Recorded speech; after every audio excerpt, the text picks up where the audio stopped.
ਤੇ ਹੁਣ ਸਿੱਖਾਂ ਨੂੰ ਲਿਆ ਕੇ ਵਸਾਓ ਇੱਥੇ, ਗੁਰਦੁਆਰੇ ਬਣਾਓ ਉਹਨਾਂ ਦੇ, ਤਾਂ ਕਿ ਕਤਲੇਆਮ ਹੋਵੇ ਹੋਰ, ਤਾਂ ਕਿ ਪਹਿਲੋਂ ਜਿਹੜੀ ਥੋੜੀ ਕਤਲੋ ਗਰਦ ਹੁੰਦੀ ਆ ਹੋਰ ਹੋਵੇ ਹੁਣ ਇੱਥੇ।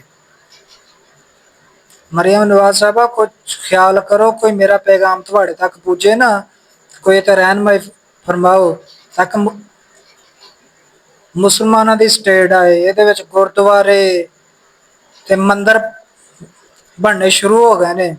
ਫਿਰ ਜਿਹੜੇ ਮਦਾਰਸਾਂ ਦੇ ਢਾਹ ਢੂ ਕੇ ਪੱਧਰ ਕਰ ਦਿਓ ਫਿਰ ਇਹਨਾਂ ਨੂੰ।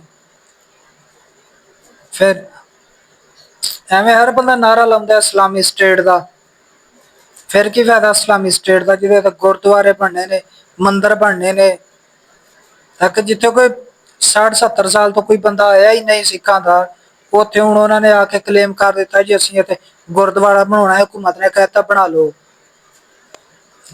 ਇਹ ਤਾਂ ਕੋਈ ਤੁੱਕ ਨਹੀਂ ਨਾ ਬਣਦਾ।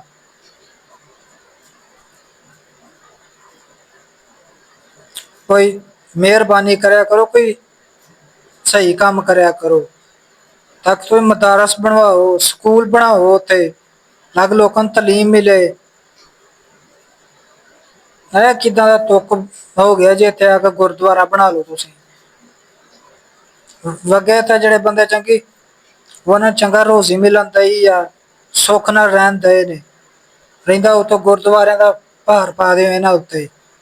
ਸਹੀ ਆ ਬਾਈ।